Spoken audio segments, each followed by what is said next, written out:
just glancing at the list, there are definitely some cards in your list that I should be playing, some cards in your list that I looked at and decided against, and some cards in your deck that I think are suboptimal. MTG Basics. Keep it basic. Hi, everybody. Welcome to Nameless cEDH podcast. It's the first one that I think I've done by myself, so welcome. The usual rule and Joseph are not around, but I am joined today by a legend, especially in the 60 card and cEDH community, Sam Black. Sam, if you want to introduce yourself, a little bit about yourself, that'd be great. Hey, I'm Sam Black. I'll try not to take offense that 60 and cEDH seems to specify not limited when I just finished a pretty long-running limited podcast. Yeah, I like Magic in all of its forms, though like hard casual is a little harder for me to engage with, just because I like to have a goal, and removing kind of like a goal as a conceit of the game is tricky for me. But yeah, I've been playing cEDH an insane amount the last 2 or 3 years. 3 years, I guess. Probably averaging about 20 hours a week of paper cEDH for the last 3 years. And really enjoying the format. And I guess while I'm introducing myself, I should also plug my podcast, Sam's Table, Excellent which podcast. yeah, focuses primarily on cEDH, but I allow myself to spend an episode here or there talking about other things that interest me at the moment. And that's, yeah, I don't need to say a lot more about it than that. If you're interested in what I say here, you should probably check it out. Yeah, please click the link, go to Sam's channel. It is incredible. There are very few people I feel like I watch anymore that I learn a lot from. And just the few videos I've watched of yours was like, I need to reach out and get this guy on here. Like this is incredible content. So I I appreciate you appreciate it. joining Yeah, me.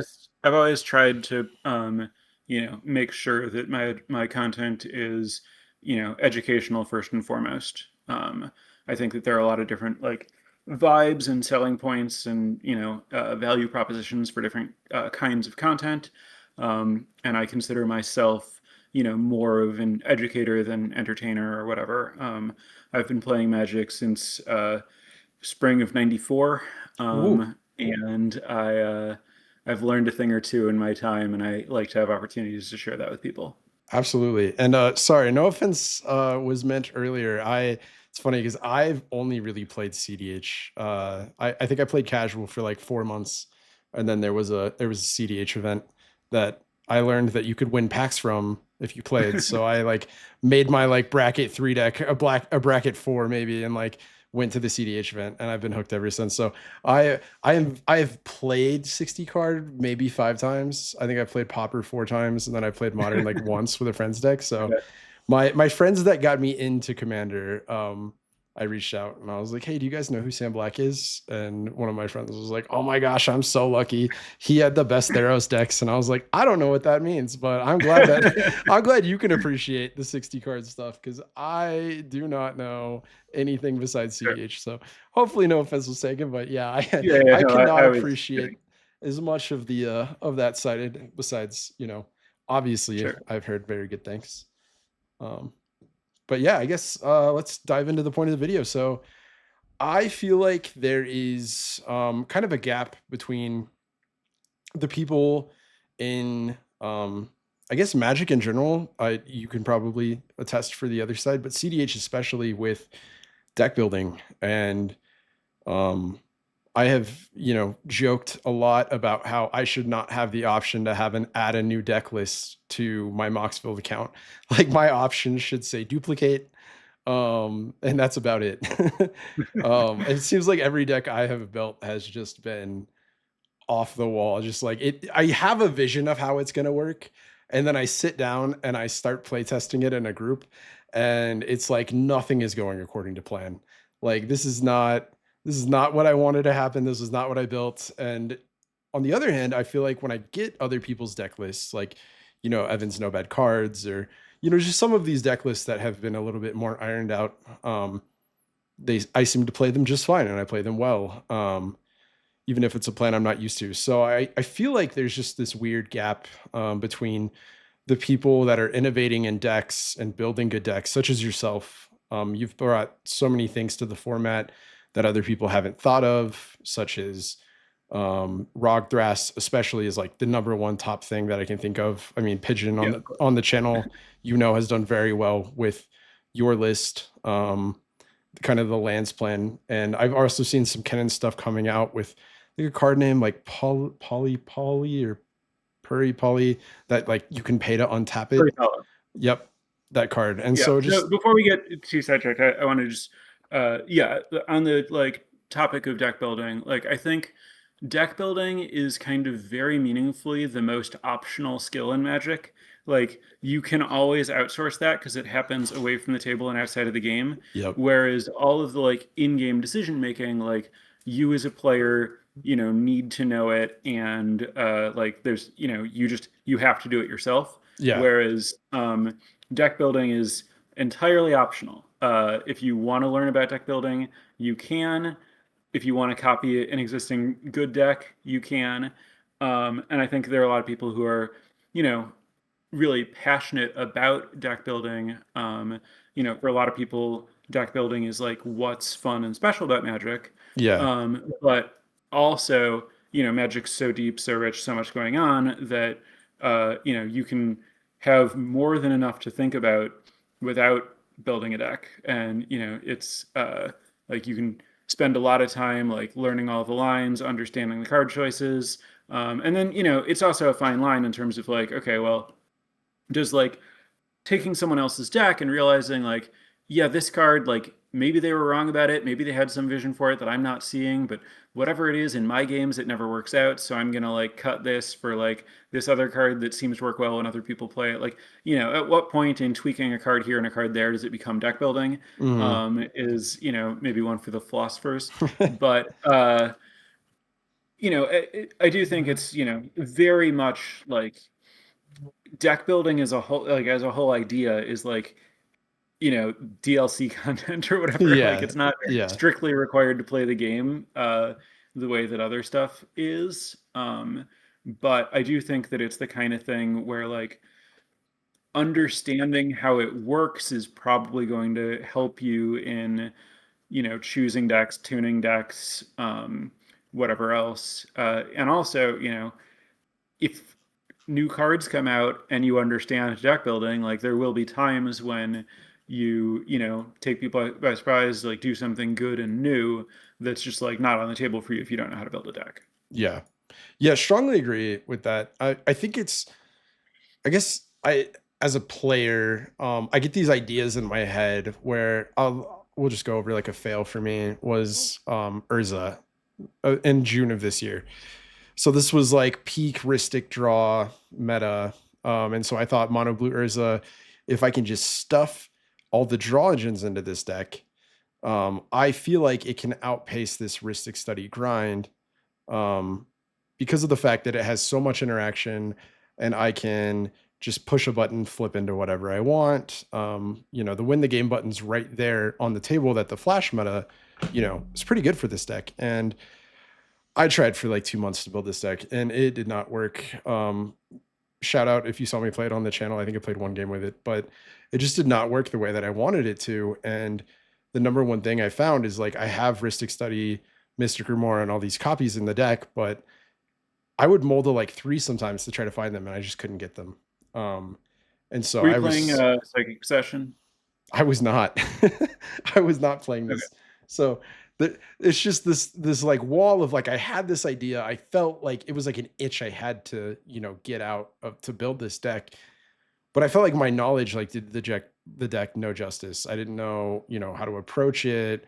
There's like a really old Urza list that I found on the web that like was not really relevant anymore to the current meta. And so it definitely like it was something that I didn't need to do, right? Like I didn't need to play Urza. It was kind of like DLC content, as you would say, but it was kind of a little disappointing where I was like, I feel like as a player, I'm really good. Why can't I build a good deck? And so I definitely think that like the DLC content thing is 100% true, but it's also just nice to have. Like if I can get better at building decks, I won't have to depend on looking at EDH top 16 every time, somebody wins a tournament to figure out what I'm not playing and they are. Right. Um, and so, yeah, I mean, I think it always feels good too of like being the pioneer of something, kind of like building something new. As a Kennen and Blue Farm player, this is probably ironic, but playing the same thing as everybody else doesn't always feel good for every single tournament. And so sometimes this is nice to be able to just, build your own flavor, I guess. Yeah, and I mean, Um, I'm certainly, about as far indexed on that as possible. Like my entry point to cEDH was actually uh, building Urza without looking at without looking at a single deck list or watching a single game of cEDH. Uh, I just like built an Urza deck, and then, but I don't know. That was like not exactly cEDH. It was like kind of in a middle ground. Like I was playing. I guess it was special rules cEDH in that it okay. was what cEDH would be if searching your library were banned. Okay. You guys Because had some weird rule zeros then. well, yeah, like I just think that I was building a strong deck as a like still approaching Commander as a casual format, and I basically think that like every casual format's better if nobody ever picks up their library to look through it because loading screens. Yeah. And Anyway, then I built a real cEDH deck. The first deck that I built was Joyra Ageless Innovator, and that was also without looking up any lists for Joyra or anything else.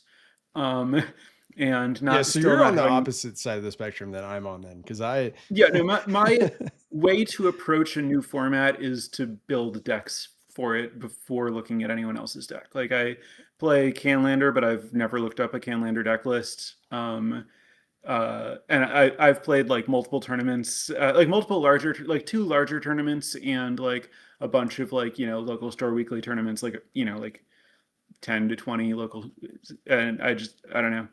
that's, Uh, that's impressive. I guess my question is my first thought with that is how do you approach like the format then? Like, do you know what the meta is? Do you guess what the meta is going to be? Have you No, just no played clue. I Magic mean, I long guess I enough? learned the meta from playing in the tournaments, but Sure.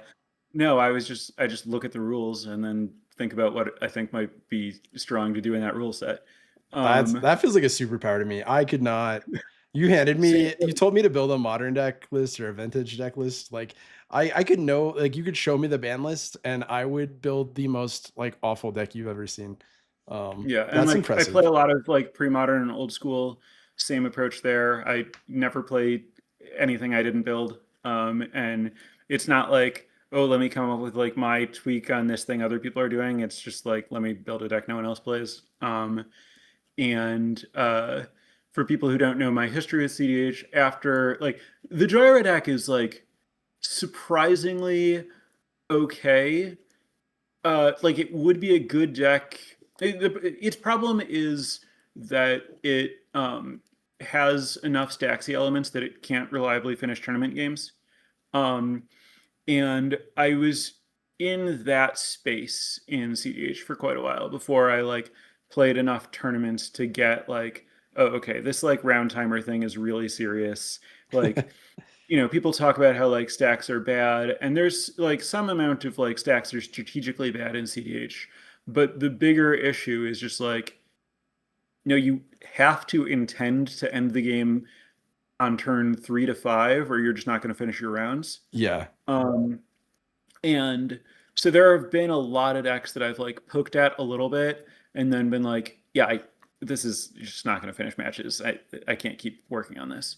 Um, and So anyway, uh, I first built Rograk Thrasios like before the Dockside ban. When, as far as I know, the only people who were playing Rograk Thrasios were playing it as a polymorph deck. Hmm. Um, That's what I knew it as and well. Right. And I was like, this doesn't make any sense. You're playing green and you have two cheap commanders. This should be a cradle deck, not a polymorph deck. Green's strength is that it has a bunch of creature tutors. What if we just find Dockside? Um, and then Yeah. there are like a bunch of ways to like make infinite mana with Dockside, and then Thrasios is like mana outlet for that infinite mana. So I built that deck a few years ago, and then have updated it for the bans and every new card that's come out. And now there are like a lot of different flavors of that I would claim are all spin-offs of different decks that I've like played or originated or whatever. Like Yeah. I basically don't feel like anyone is doing anything with Rug Thras that didn't come directly from one of my decks. That's impressive. Yeah. I mean, I knew that your deck list was like the like original Rogdrass Cradle list. Um, and then whenever it's, I guess, Snazerific and Pigeon were like cooking with it before the Fishbowl 5, they were like, yeah, it's Sam Black's like list, and we're just like tweaking it a bit. And I was like, oh, I did not realize that this is a thing right now. Like this cradle meta is a thing going on in Yeah, Rogdrass. And so how yeah. long do you think it took you to figure out that deck list? Like, because it sounds like your approach is um kind of just building a list and then seeing if it works. How many iterations do you think it took before it was like this is a solid list? Like, I think I have something here. So I think that like the core conceit of like Rograk Thrasios Cradle Creature Tutors Dockside, when Dockside was legal, is so strong that it's like, well, I have something here, even if it's 50 cards off. So I think that like basically as soon as I built the deck, it was something. Um, Yeah. like, when like within, like when I first built it, I was, like winning like 6 house games in a row or whatever. Um, and then it went through, I mean, like I iterate fast. Like that's how I can build decks is, um, I'll play a game or a session and then change 10 cards, and just do that every day. Um, Wow. and so like my initial build of Rogthras was like leaning more on like activating Thrasios for value and playing kind of a control game. I was playing stuff like Force of Vigor and Flame of Anor and doing a lot more like, just like table policing.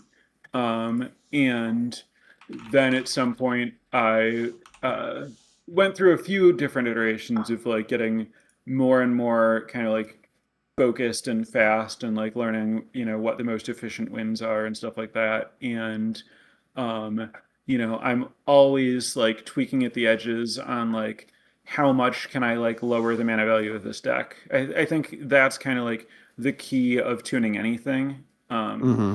And I think it's important to take it too far. Otherwise, like, if you know that that's the goal, and you don't ever take it too far, then you're probably nowhere near where you should be.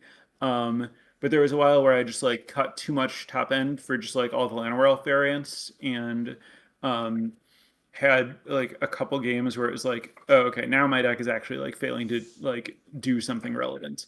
Um, Gotcha. and but the more cards come out, the more tools you have, the more you can get away with lowering your curve because the more cheap high impact cards you have. Like the build, like I won a tournament with Rogthras 2 days ago, where I was not playing like the One Ring or Seedborn Muse, because new cards like Cabbage Merchant and Badgermole Cub just like make the deck strong enough that I can be more explosive than those cards are. Interesting. So you're not going to be on the Cabbage Man? No, I am. Oh, you are. Okay. Okay. What do you Misheard mean? that. I meant like I thought you said that you weren't going to be on the Cabbage Merchant. No, I'm Um, saying I was playing Badgermole and Cabbage Merchant, and that they add enough power to the deck that I don't need to be on the like more expensive stuff that like I gotcha. was playing before. Gotcha. It makes sense. Makes sense. Okay. That I was about to Uh, be very surprised. I was like, oh no. I was like, I think yeah, no, every green deck more has just been shoving that card yeah. into their decks. So I think that might be a good time to segue into kind of the main thing that we were. Yeah, I was I was gonna say that's actually a perfect transition. So I reached out to Sam, um, and because I just wanted to see what the difference between like a high level deck builder was. Like Sam is very well known for deck building. Almost all the builds have high success after a couple iterations compared to somebody like me who just, I don't build decks myself often, and when I do, they fail. So the challenge was to build the Cabbage Merchant. It just was released. I don't think it's officially been released yet. Pre-release was a The couple days pre-release ago. was last weekend, which means it's legal now. Yep. Yeah, And even though so the release is technically later. there's no deck list for it yet on EH Top 16. It's not been, solved yet by any means. And so, yeah, we went and decided to essentially see who could, what we could craft and kind of do some coaching from Sam on where I had good ideas and where my ideas either were bad, which is totally okay, and where they were maybe not sticking to my plan as well. So yeah, the rest of this video will kind of just be like a coaching session going over my list, and then we'll review Sam's list to just kind of see his thought process and how he went through his list and how he built it, and kind of the synergies and stuff that he focused on. Like, sure, yeah, let's get into it.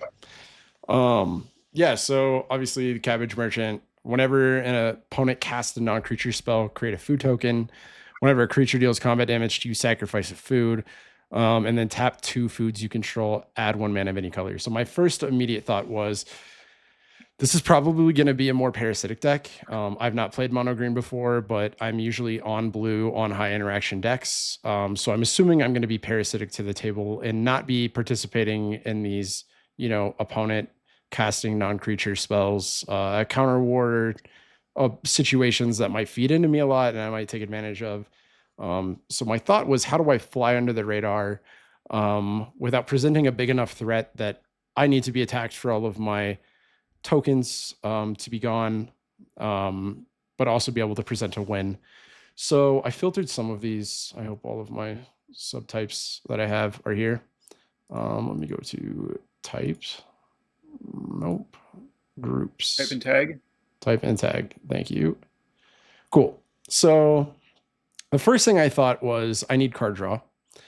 So I added Sylvan Library and Toski. That was kind of the thoughts, was that hopefully I'll have enough creatures out that I can just swing and attack occasionally, that I can be able to draw a card, and Toski's indestructible, so it's also a blocker if I need to defend some of my tokens. And so yeah, it was just Sylvan Library. I don't care about like total. I'll need card draw because I'm in green, and then Toski seemed like a good idea for that. I've seen like creature based decks like Zyrus, the commander that builds snakes, play Toski and have success with it. So that was kind of the plan. We can circle back. The Academy Manufacturer, Cart Clan Ironworks, and then Nuka-Cola vending was me looking at the mono green combos that were around tokens. Academy Manufacturer, and this popped up almost every single time. So my understanding with this is that I can create essentially infinite clues, foods, or treasure tokens and draw my deck by executing this combo.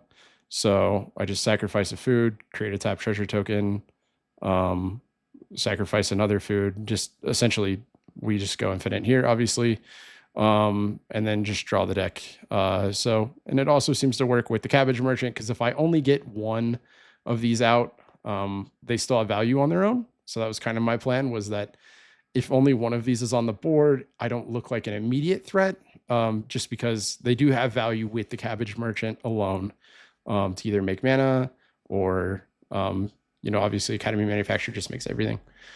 My next combo was Altar of Dementia, Ivy Lane Denizen, and Scurry Oak. This was like one of the first combos I ever saw in Commander. Essentially, I will make infinite scrolls here and then be able to sacrifice them to mill players out. Pretty straightforward. It looked like a safe combo. And yeah, they don't have a lot of synergy on their own. So I was a little hesitant of putting this in, but I have enough creature tutors that it seemed fine. So yeah, we'll move on to the next one, which is my crop rotation package, crop rot cradle and talon gates. I think I also have an emergence zone in the deck that I added afterwards and didn't tag. But yeah, the traditional, I guess, Rog Thras, some Kinnan builds crop rotation package is what I'd call that. And I don't think I would want to run green without that. It also allows me to have a little bit of, I guess, autonomy in terms of being able to interact with the table by having the Talon Gates. That way I'm not purely parasitic.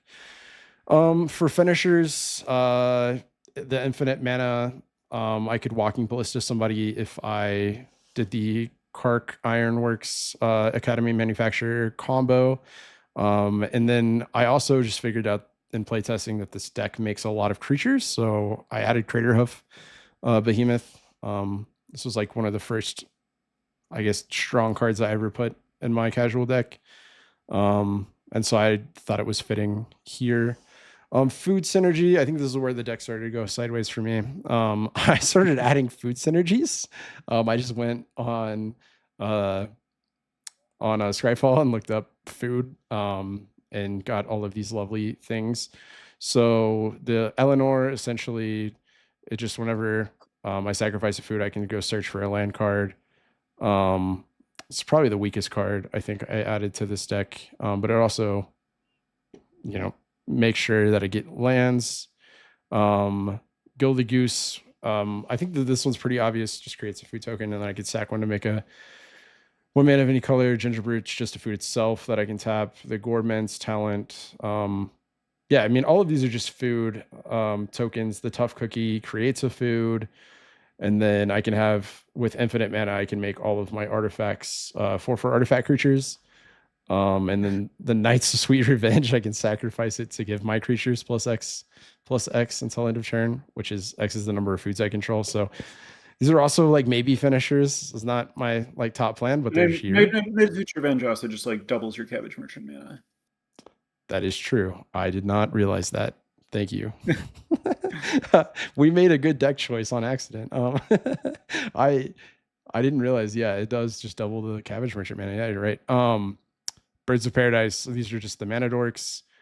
So the token generator doublers is where I was a little hesitant, because I felt like this was a point in which if I'm being parasitic and I'm doubling my tokens every time they enter, I'm probably going to start making myself look like a threat, even though I can have just the Cabbage Man and 400 foods out and not do anything. But I felt like they were good enough that I'll have enough mana with this deck that I can just put one on the table and just hope that I proceed to fly by under the radar. They also help if somebody's attacking me, plus a bunch of other things in the deck like Chatterstorm. What else is making tokens? Just like the Gilded Goose entering. There's just a couple of things that make enough tokens that I thought that they were worthwhile. I think the second harvest is, besides the Peregrine Took is very strong, and it's just good value that I think will last on the board for a while. I can sacrifice foods to draw a card, but the second harvest I think is the better one because I can just at any point pay 4 mana to double each of my tokens. So that one I did think was very strong. Chatterstorm was just, we're a Cradle deck. We're doing enough with tokens that I thought that it was fine. I don't think it's fantastic, but I thought that the value was there. And then the Elvish Harvest was just value. I just put +1/+1 counters on stuff.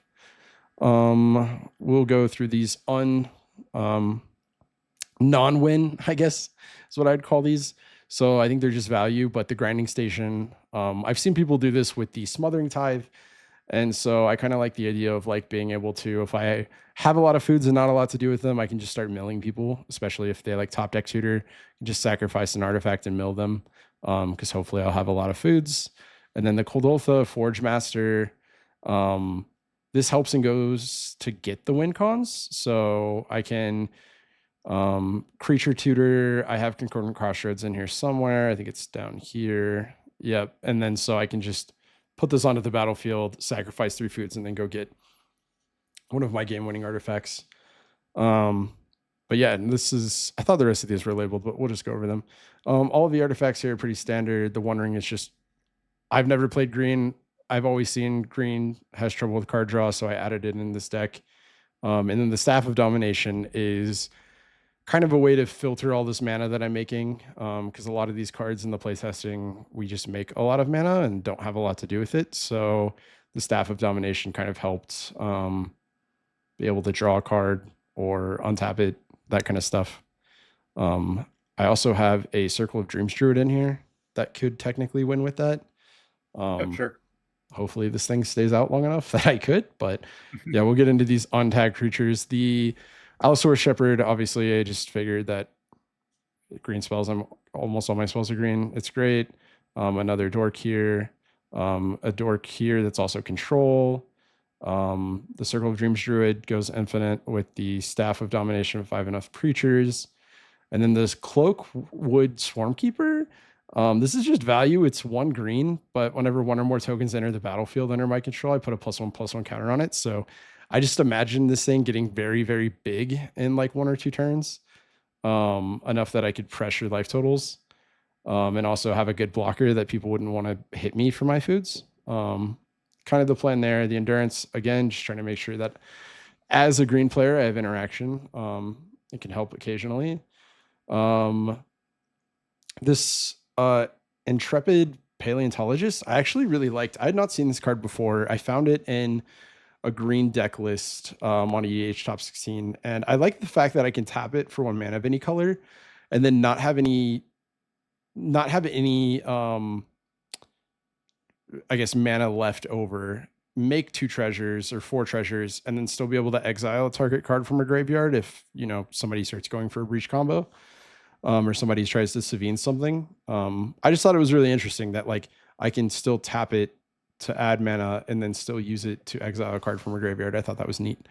Not sure it's great. The dinosaur part underneath does not have any relevance to this deck. So the Manglehorn is just trying to essentially, I think, if somebody copies my commander, I want to be able to kind of slow them down. Because I don't think have the ability to win at instant speed very often unless we just get a bunch of cards in hand, even though I do have an E-Zone, that I kind of just wanted to be able to slow them down. Seaborn Muse, I think it's pretty obvious. I just get to untap all of my stuff, keep up blockers and whatnot. Slowing Microspawn is because I have a Cradle. And then this Wildwood Mentor is very similar to the Cloakwood Swarmkeeper, where whenever a token enters, I just put a +1/+1 on it. Seemed like a good blocker and attacker. Yeah, Concordant Crossroads. I feel like this card, sometimes it can be somebody's downfall. Like I think playing Concordant Crossroads against a Rogdrass is probably not good because they're going to go a lot faster than me if their Mana Dorks tap immediately. At the same time, I'm running so many Mana Dorks that I feel like in the right pods, I can play this and be explosive. And kind of try to keep up with the faster decks.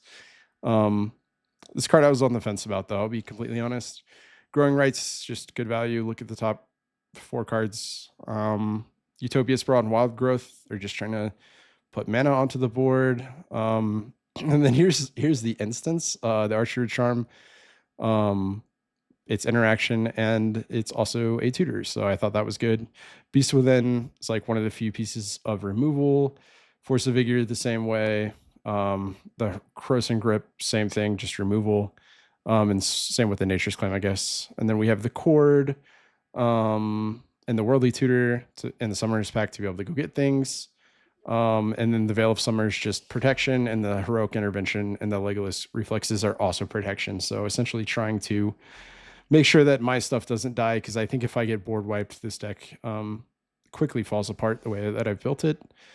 And then, yeah, I'm on 25 lands here. Ancient Tomb, Boseiju, Dryad Arbor, E-Zone. I did copy. The reason I paused on Fomori Vault is because I copied Savala's lands base, I guess, is what I'd say. And I removed some of their lands that were dependent around power toughness with Savala. And I added the Fomori Vault because I'm assuming we'll have a lot of foods. And then there is a cave to go get Cradle, because I think that this is also able to make a lot of mana with Cradle, even though hopefully we have cards in hand to spend them. Edgeworth's Evolution, Finale to go get more creatures, same with Green Sun Zenith, and then Natural Order and the Nature's Rhythm. And then the Glimpse of Nature is just, if I have a lot of cards in hand somehow, I want to be able to keep continuing to draw cards. So I thought that I found this card in a mono green deck list and thought that it looked cool because I can cast it for 1, play my creatures, and refill my hand. So yeah. Sideboard, I almost felt like this was a Collector Oof Null Rod deck because of the fact that the Cabbage Man still taps the foods. So like I don't really care if the deck can't use artifacts. The way that I chickened out on that is I literally couldn't figure out combos in mono green that didn't require me to have artifacts. So I essentially left them out. I could have done the Crater Hoof Behemoth as like the finisher. But yeah, with my slim level of deck building knowledge, this is just kind of where I left it to not do that. So I guess, yeah. Do you want to get into yours? Yeah, and then we can compare? Yeah, let me.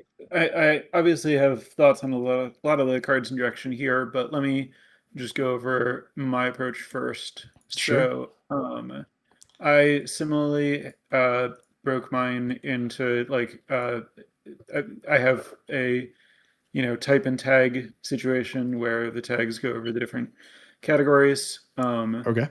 I have a lot more things in the card draw category, although several of them I think are in your deck but not tagged that way. But yeah, so for card draw, well, a bit of background here. The mono green deck, I frequently play against mono green. Specifically, I have one friend who plays Ashaya Soul of the Wild as a commander. Okay. And I think that deck's actually pretty good. And so a lot of this deck took a lot of inspiration from that, and a lot of its like win the game combos are Ashaya combos, where I'm just like, well, I'm playing green. If I have Cabbage Merchant to like get mana, then I can use a green creature tutor to like just become an Ashaya deck. And what's Ashaya's game plan? So the basic idea with Ashaya is that once it makes all of your things forests, if you have Quirion Ranger or Scrub Ranger, you can return any creature to your hand to untap a creature. And so notably, you can return Quirion Ranger to your hand to untap something. And so if you have a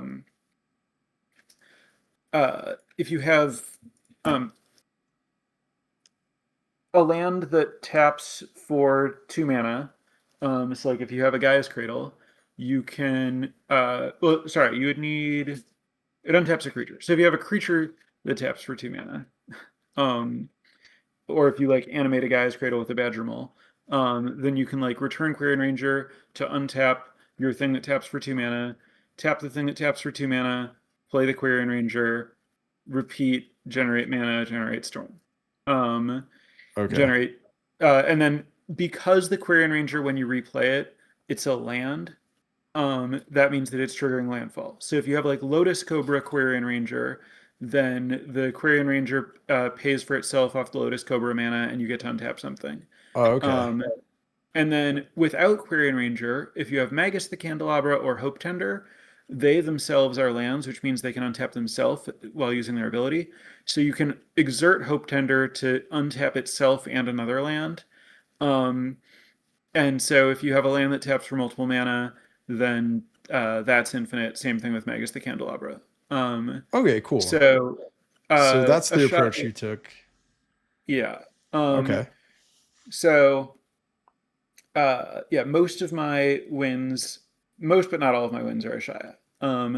So first up, card draw. I have Duskwatch Recruiter is kind of, I have it in like basically the place where you have uh, Staff of Domination, where it's like, what can I just like dump a bunch of mana into to draw cards? Mhm. And I like Duskwatch Recruiter because it's creature tutorable. Um, It's also a lot and cheaper than Staff of Domination. yeah, and it's only drawing creatures, but it's also, you know, like assuming that you're always hitting in your look at three. You know, like putting extra lands in your hand or whatever is not as good as like finding like the creatures that are a lot of your good cards. Mhm. If you are on more like non-creature reliant combos, it can't find that stuff for you, but it's a pretty good mana outlet. Sylvan Library, this is, you know, kind of stock mono green card draw. Trail of Crumbs, I think, is really, really, really strong here. This is a 2-mana enchantment that makes a food when it enters, and whenever you sack a food, you can pay 1. If you do, look at the top 2 cards of your library, put a permanent from them into your hand. So one of the big things this is doing is it's a deterrent from attacking you. If Cabbage Merchant's making you food, and then someone attacks you to make you sack the food, that triggers Trail. You know, use some mana from your food to pay for it, and you like draw a card. And now people don't want you to sack your food, so they're like not attacking you to avoid triggering this. And then I'm playing Wicked Wolf, which most importantly has the ability to sacrifice a food : and so that lets you Yeah. just like sack your foods whenever you want to trigger Trail of Crumbs or some other stuff. Okay, that's cool. Heartwood Storyteller is a very impactful green card, often too impactful, but I think it goes totally crazy in this deck. I think it's a really good inclusion. This is 2 and a green for a 2/3. Whenever a player casts a non-creature spell, each of that player's opponents may draw a card.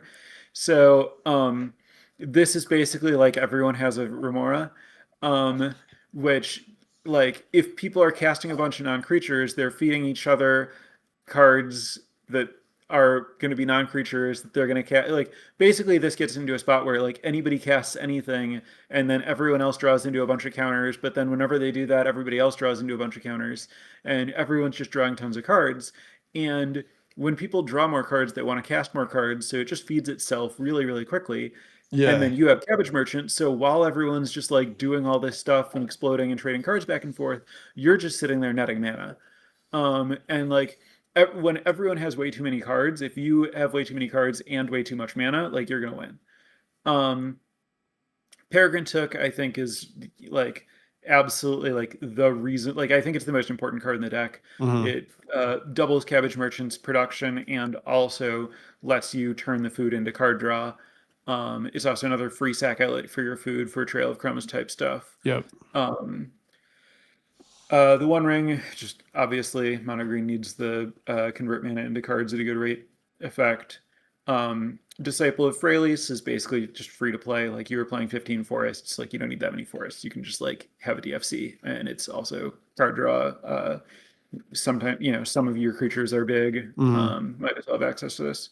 And then Regal Force, like you have a bunch of card draw, or you have a bunch of tutors. It's good to be able to like turn them into a bunch of cards if you have to. So then cards that are like relevant for combos, uh, there's like the Ashaya stuff that I talked about, which is Magus the Candelabra, Aquarian Ranger, Hope Tender, Lotus Cobra, Scrib Ranger, and Ashaya.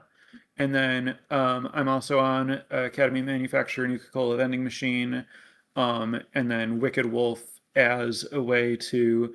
So the issue with like Academy Manufacturer, Nuka-Cola Vending Machine is that there's a rule that when you make more tokens as a replacement effect for making some tokens, Mhm. they all enter in the same state. So when Nuka-Cola Vending Machine makes a treasure and then that becomes a treasure, a food, and a clue, those all enter tapped. And so you're not making untapped treasures, you're making tapped treasures with the Academy Manufacturer. So then it's like, okay, how do you turn this into actually going off? Your answer was KCI, which I like. I like that that gives you the mana to sack the clues. I went with Wicked Wolf as the way, like then, so you have manufacturer vending machine, you sack a food to trigger vending machine, that makes another treasure, which makes a food and a clue. then you sack the food to Wicked Wolf, so now you make infinite tapped uh, treasures and clues. To convert that to a win, I was on Grinding Station, which you're also on, but didn't talk about as a combo piece. I guess I also should tag that as a combo piece. I didn't really think Um, about that being a combo yeah, piece with that. That's interesting. right. So I do like the inclusion of KCI, I think, but my build didn't have it. Um, and yeah, then I'm on way fewer mana dorks. My basic thinking is uh, when like you want your deck to complement the thing that your commander gives you, right? The thing Mhm. that Cabbage Merchant gives you is mana. And so I want to devote relatively few cards to generating mana, and I want to, you know, like devote more of my cards to like what do I do with all the mana that the Cabbage Merchant's giving me. I do like the mana dorks because I think it's really important to play the Cabbage Merchant by turn two at the latest. Mhm. Um, but I would prefer to be able to, play it on turn one, which you can do if you have like City of Traders, Ancient Tomb, or Crystal Vein with like a Mox or Petal or Spirit Guide.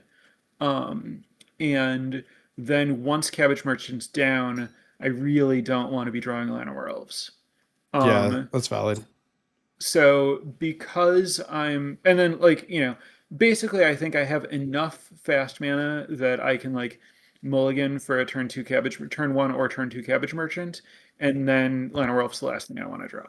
Okay. So the mana that I'm on is Chrome Mox, Petal, Diamond, Candelabra of Tenos, Crop Rotation, Delighted Halfling. I do like the mana dorks that have two toughness for a little bit of Bowmaster resistance, Mhm. and the uncounterable is nice, not just for Cabbage Merchant, but also like if Ashaya is a key part of what I'm doing, making that uncounterable is pretty big.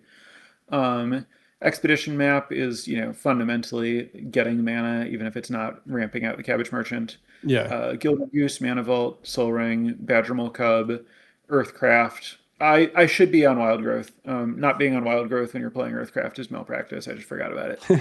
Um, uh, Elvish Spirit Guide, Enduring Vitality, Jaheira. I don't think you can play this deck without Jaheira. This is another one of the I things didn't that think like about that card. I also think I forgot to put an Elvish Spirit Guide in my deck. yeah. Uh, yeah, Jaheira is another way to double the Cabbage Merchant mana by making your foods tap for one instead of half of one. Yep. And then also, if you're doing like the other token making stuff, it makes all the other tokens also tap for mana. So, like I'm playing quite a bit more like token synergy, and this makes all of them mana. Supportive Parents. I'm playing, like I said, more token stuff, and I really want like the creature tokens that I'm making to tap for mana. That's super nice. You have Tezzeret, supportive parents. yeah, Sorry, that's just a yeah, joke I make yeah. all the time. Tezzeret, um, Cruel Captain. This is just going to have infinite loyalty all the time because of Cabbage Merchant, and finds, um, Candelabra and a bunch of other stuff. yep. Mega Spawn, I think, is pretty obvious. Ashaya, I've talked about. Token makers. I mentioned I was playing a bunch of this. We have Gilded Goose. Grinding Station got missorted as a token maker. It obviously is not that. Um, uh, Springheart and Antuco. I think I meant to put it in combo and just accidentally dragged it to the wrong place, probably. Springheart and Antuco, Academy Manufacturer, Nuclear Vending Machine, Peregrine Took. Queena, the I don't know how to pronounce that name. The QU there. Anyway, this if you would make a token, you also make a frog. That's just trying to generate more mana with Earthcraft, Jaheira, Supportive Parents, Cradle, Scoot Swarm, Stridehanger, Automaton, Tireless Provisioner, Tireless Tracker, Knight of Sweet's Revenge, and then I'm also on Parallel Lives and Second Harvest, but not doubling season because 5 mana is just a bridge too far for me. Okay. Um, and then I'm on like basically every creature tutor I could find. Summoner's Pact, Green Sun Zenith, Worldly Tutor, Finale of Devastation, Invasion of Ikoria, Nature's Rhythm, Court of Calling, Eldritch Evolution, Fierce Empath, Yasan the Wanderer Bard, Natural Order, Shared Summons, Woodland Bellower. Yeah, Yeah, really you're on all of looking. them. Yeah.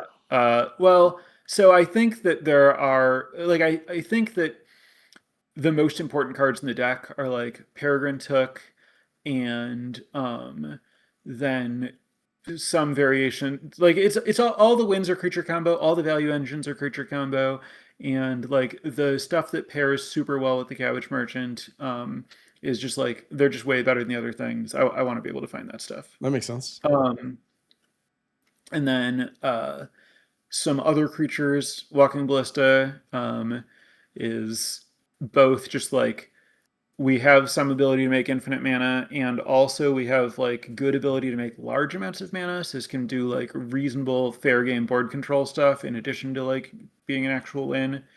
Allosaurus Shepherd's obvious. Haywire Might. I think if I'm playing like Urza's Saga and Tezzeret, like it's just too much utility not to have. Safekeeper is pretty obvious. You really want to protect your Cabbage Merchant. Hmm. Destiny Spinner. My combos are all creatures and enchantments. Like this is, Makes sense. with no drawbacks. Siren's Steelkeeper, a Seeker. I'm actually pretty excited about this one. This is a 1 and a green for a 1/2. Whenever an artifact enters the battlefield under your control, look at the top card of your library. If it's a land, you can put it in your hand. Otherwise, put it in your graveyard. This is going to trigger a lot, like a lot. Yeah, So wow, what a find. Yeah, yeah, that's insane.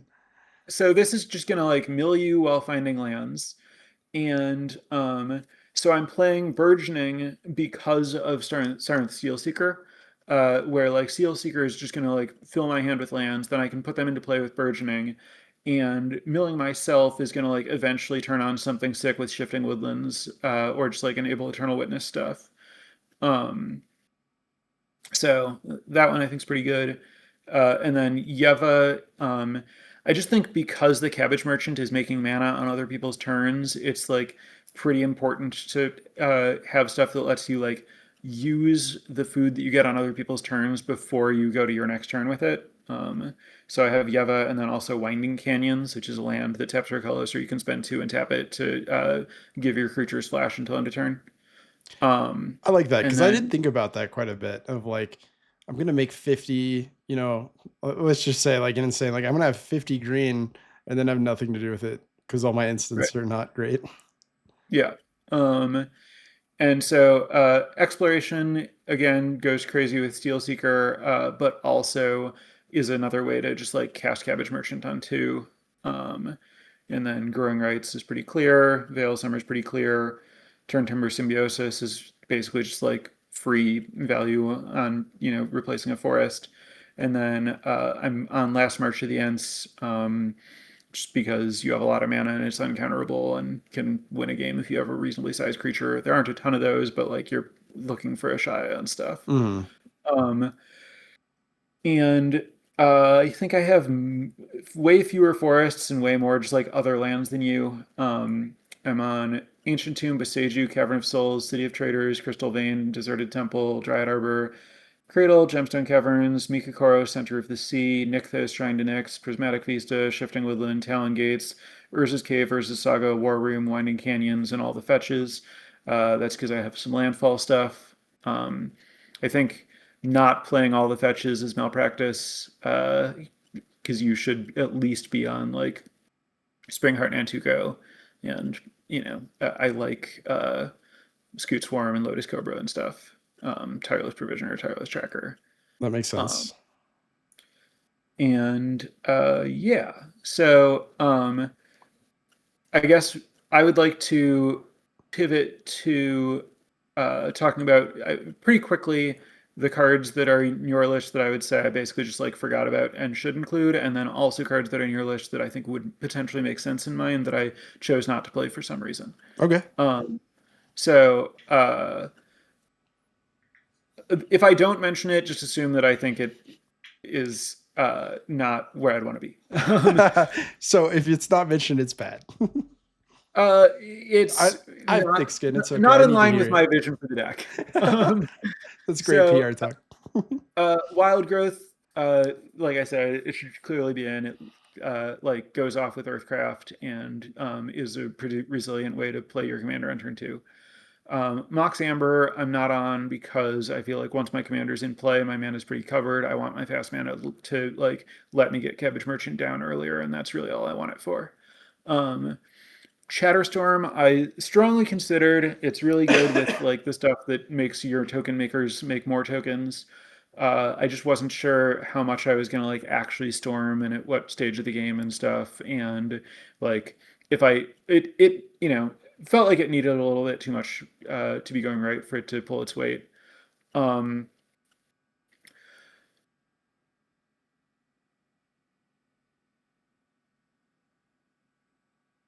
Yavimaya is interesting, but I don't know why I need my other lands to be forests. Like, I feel like Cabbage Merchant is basically giving me all the colored mana I need, and it only needs single green. So, uh, I thought about it, but I guess if you're like specifically playing, like, you can play it for the Arbor Elf Gaia's Cradle thing, but I'm not playing Arbor Elf because I don't have that many actual forests in my deck. Um, E-Zone I should probably be playing, but I am playing a lot of colorless lands. Fomori Vault I should almost definitely be playing. I just didn't think about it. Um, I think Intrepid Paleontologist is cool here. I don't know if it's good enough, but it's cool. I do like that you're very good at having the mana up. Uh, it's like basically like doing it's basically a less efficient scavenging ooze, but it's Yeah. also a mana dork. But like, I don't know how much I care about my 2 mana creature tapping for a mana when I'm playing Cabbage Merchant specifically. Like, I'm not sold on this being better than Scavenging Ooze in this deck. And I guess Scavenging Ooze is probably worse than the Raccoon Keen-Eyed Curator, given that I have some colorless sources, but it's close. You could play one of those 3 cards if you want. Depends on like how Mm. graveyard heavy your metagame is. Um, Heroic Intervention, I think, is defensible. You're very good at having the mana up to cast it, and protecting all your stuff is kind of nice. I'm not that much of a coward, but I could see it. Uh, uh, I like the KCI thing. I would describe myself as Toski curious. Toski curious. Um, I like that. Toski curious. and I think Seedborn is mostly overkill. Like it's Seedborn fundamentally generates mana unless you have like a permanent that taps to draw cards. Sure. And I feel like I am not looking for spend a whole bunch of mana, get a whole bunch of mana. Especially in a like grindy needs several turns to happen kind of way. Mm-hmm. So that's end of list on cards that I think are just like oversights from my build. Okay. Then uh, ignoring my build and focusing on optimization of your build. Mm-hmm. If that makes sense to you as the next place to go. Yep. I think that's the best place to go next. So the like Ivy Lane Denizen Scurry Oak thing, I think that's just a bad version of Basking Root Walla combo. I'm gonna have to look this up. Basking what? Basking Root Walla, or not? Sorry, that's not the right name. The Eldrazi guy. Basking Broodscale. Pulling it up now.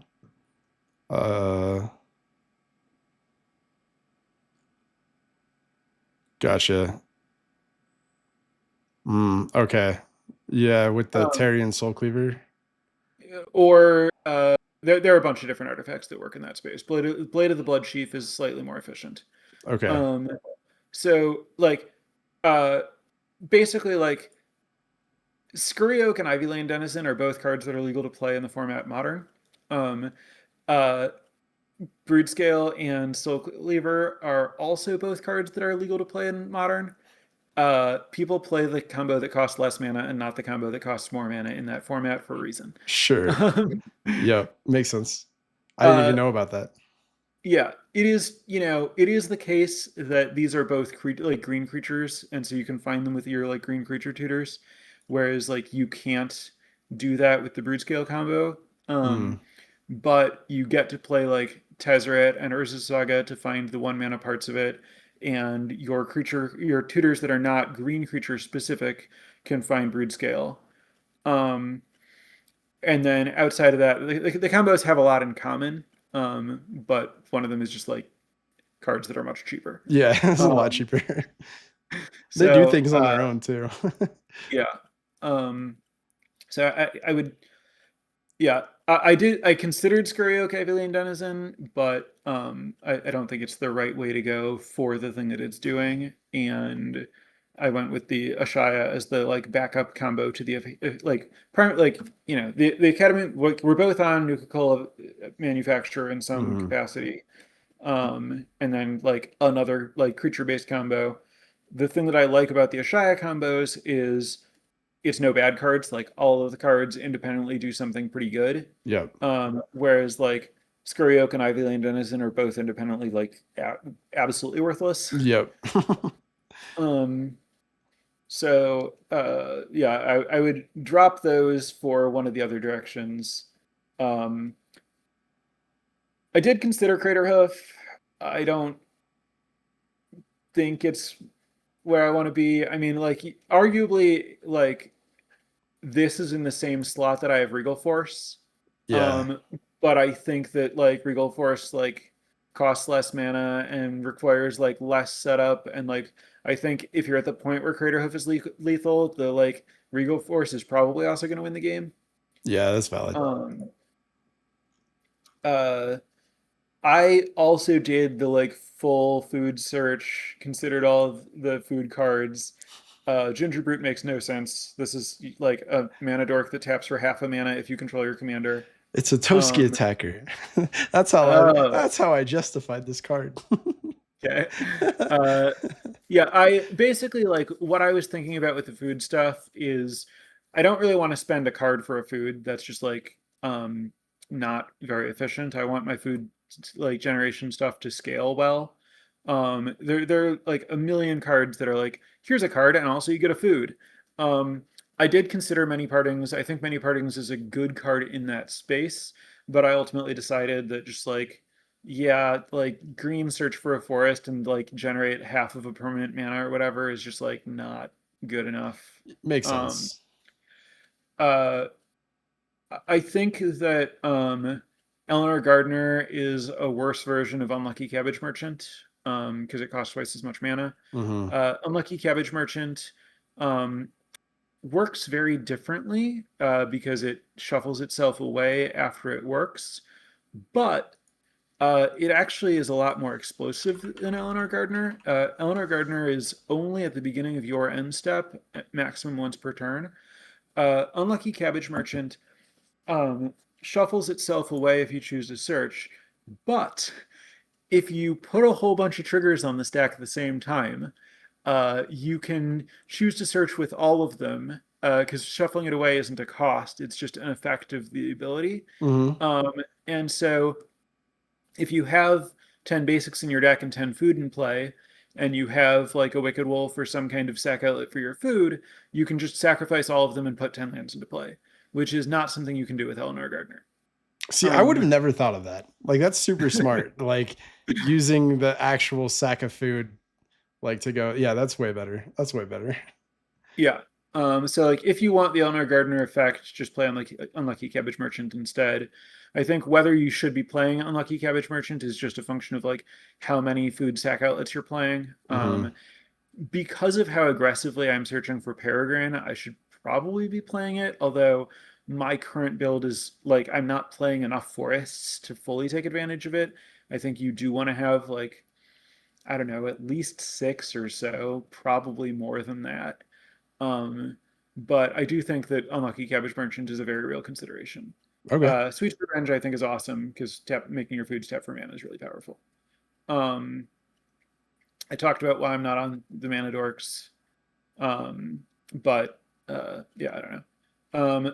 I think that your weakest cards are your like 500th artifact destruction spell, and your first put a +1/+1 counter on this creature card.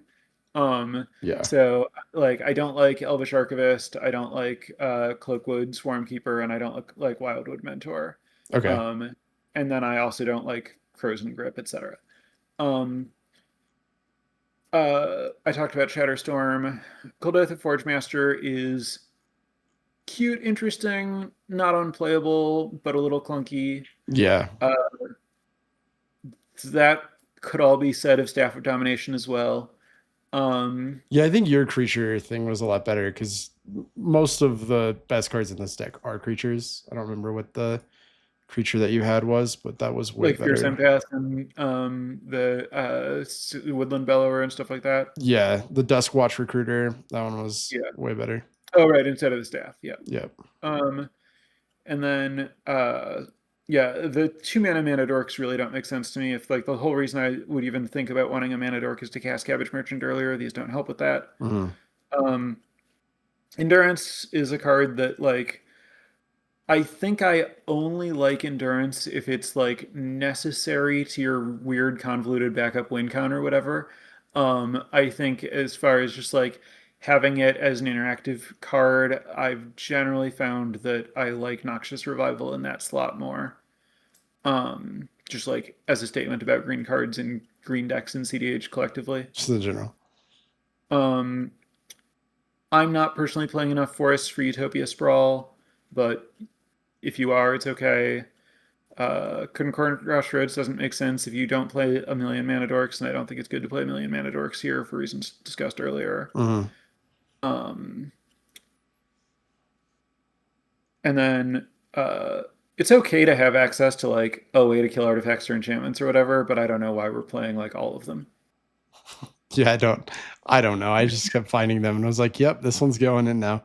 Yep. No one's winning on Breach unless they have a Grand Abolisher out. Yep, this one's going in too. It was just, I don't know. I think, yeah, I didn't even realize how many I had added until you brought it up. But yeah, there's a lot in here.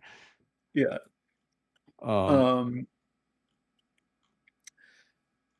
Yeah, so I got a couple questions about your deck list. Yeah, let's go for it. Okay, so in Urza, I ran all the fetch lands and I got laughed at. And my thought process was, I don't want to be flipping into lands, but I want to make sure I have lands to play. Is super fake.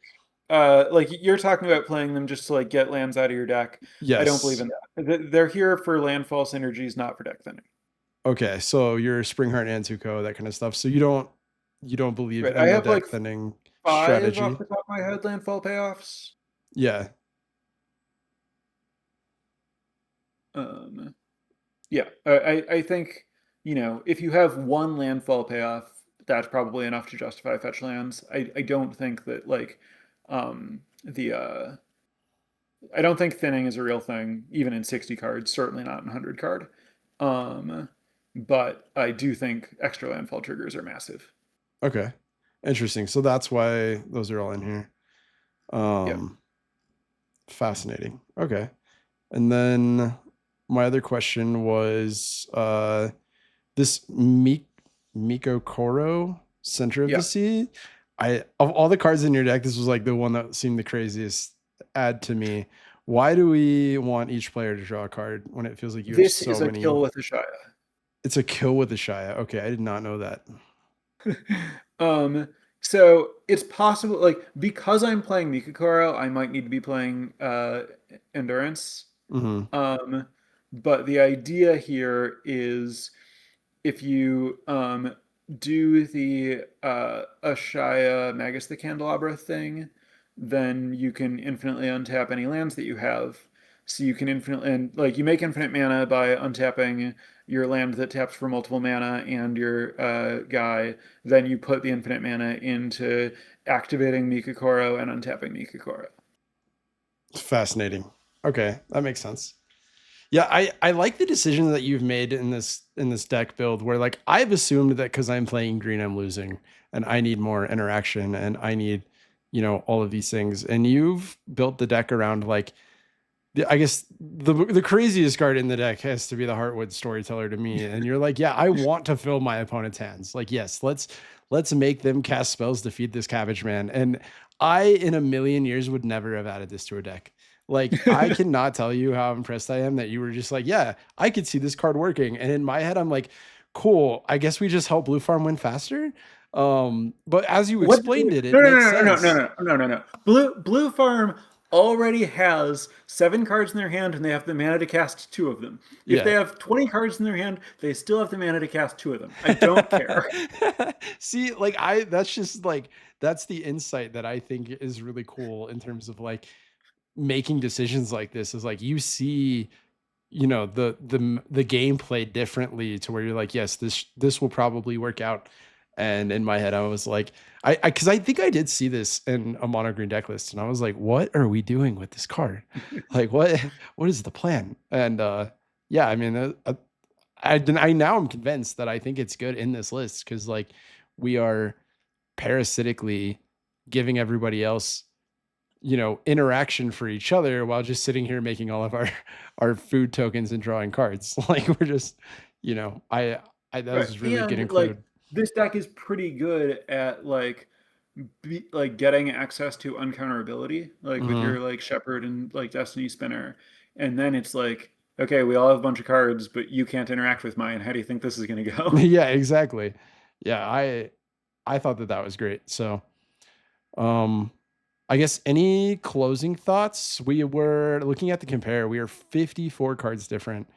And I think we still sort of approached it about the same. Like I felt like our plan was like more than 50% similar is what I would say. So it's Okay. interesting to see that we're 54% different.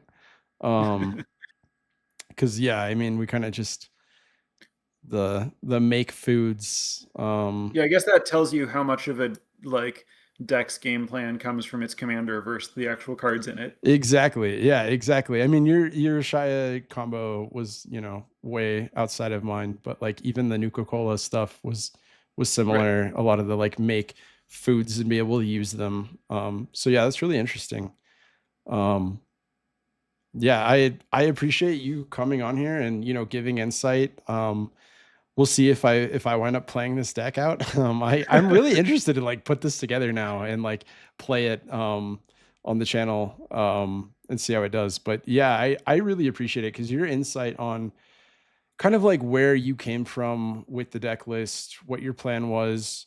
We were similar on the card draw thing that we need to be able to draw cards to win the game. But just having the knowledge of being like, yeah, the Dusk Watch recruiter will work. The Heartwood storyteller will work, that kind of stuff. I think those are the decisions that like really help make your list very good usually, is because you can see things like that. And so it was very interesting to be able to, you know, see how you approach the deck, why you added Yeah, certain I mean, one of cards. the like harder things to learn as like, an aspiring deck builder is just like it helps that I just like know more cards than most people. Yeah. um so like like this isn't like, oh, I just found all the best Scryfall searches. Like I just knew this stuff off the top of my head. Um That's crazy. and We'll put up a little like montage of my like 4 hours scrolling through all the deck lists I did for this. yeah, I referenced my friend's Ashaya deck and I did some like food related Scryfall searches, but this was mostly just like cards that I know. Um, and just for like a little bit of background on like what's going on here, like why are we talking about the Cabbage Merchant outside of like it's something new? So you had talked to like you reached out to me and you said you wanted to like do this like, let's both build something and then kind of like compare and talk about like the philosophy of the deck building or whatever. Yep. And you had some ideas that I thought were a little too kind of like open-ended or didn't provide enough direction. Like you mentioned, I think like Thras Bile Smasher, where it's like, okay, so we've established that we have Thrasios and 4 colors, Yep. and then we can put whatever cards we want in the deck. And it's like, well, these decks aren't going to have anything to do with each other. Like, what are we even going to be comparing? Yeah. Like, I felt like for this project to make sense, like we kind of wanted something with some direction. And then you were concerned about talking about something that was kind of like already solved. There's kind of a big deck building philosophy discussion to be had about which existent cEDH deck lists are solved and which are current community consensus, but perhaps far from optimal, and how interesting it is to like fine tune those. Yeah. But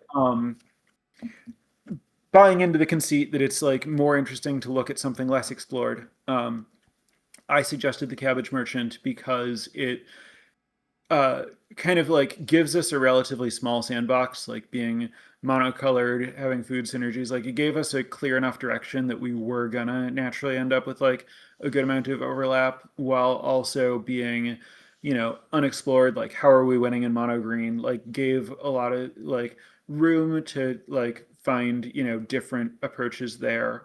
Yeah. And as far as like, you know, how much are we saying, hey, Cabbage Merchant is the next big deck? I just want to clarify for anyone listening, even if you're interested in building it. And I do think it's like, at worst bracket four viable. Like it's not, heinous. I'll use your wording similar. I think it's CDH curious. Yeah, like yeah, I think I agree with that. Like I think it's probably better to play, like I think if you want to play mono green, Ashaya is likely the better deck. Yeah. But I'm Sovala, not I can think of. 100% sure about that. And Ashaya being the better deck is like, I respect Ashaya, but I don't think Ashaya is like a top 5 deck in the format or anything. Yeah. I think it would be, bold to claim it's top 10 or top 20. I do think it might be top 20 though. But anyway, I wanted to provide background for the listeners to understand like how much are we advocating this. We're more choosing this as a good skeleton to have this kind of like discussion about approach to deck building, Hmm. rather than being like, here's the next deck you should bring to a tournament. But if you like cabbages or playing new cards, or just any of the stuff that's going on here, there's probably something that you won't like embarrass yourself with. Yeah. I think that, if you get into a mid-range grind game, you have a chance for sure. But yeah, I would also advocate, do not bring this to your next 10K. Um, we are not responsible for the outcome of this deck list. But yeah, I appreciate it. I think this was great. I think I would love to talk to you about some of the solved decks in my head, because you told me that no deck is solved yet in CDH. And I, as a blue farm player, I'm like, my list is at most 15 cards different from like another blue farm top tier deck. And so, yeah, I'd love to go over some of those with you and kind of discuss philosophies of these top decks, hopefully in a future episode. But yeah, anything else? Actually, let me just jump off with an additional note from there. If you, listener, think that it would be fun to or useful to you to go over building a deck with me, I do offer coaching. And I do stuff kind of like this session in a lot of my coaching sessions. And as I mentioned, I play an enormous amount of cEDH. If I have not played with or seriously studied your deck, I have probably played against it and probably have some thoughts on stuff that has worked well and not worked well. So if you are, jealous of the experience that's happening here, you don't need to be. You can reach out to me for the DM Sam for coaching. moderate price of $100 an hour. Yeah, I mean, this has been excellent. I loved seeing your insight on how you approached a deck that I would have never have thought would even be close to bracket 4, and how you were able to take it seriously and, make something that I think is, viable to some degree. And yeah, go watch Sam's content. The insight you gained from this video is a fraction of the stuff that he has available on his channel, and the new series that he's doing is phenomenal. So Sam, I really appreciate you being on the channel today. And yeah, this was great. I appreciate you doing this this deck list coaching session with me. Yeah, thanks for having me. This was a fun little project. I had been, you know, when I suggested Cabbage Merchants, I had been doing a little bit of these. Like I'd done some of these searches on my own before. This is something that I'd been poking around on my own Mox fields. It was nice to have the, excuse to put the time into like fully fleshing it out. Yep. Well, I appreciate it. Thanks so much. And hopefully we'll have you again on the channel soon. All right. Thanks. Bye guys.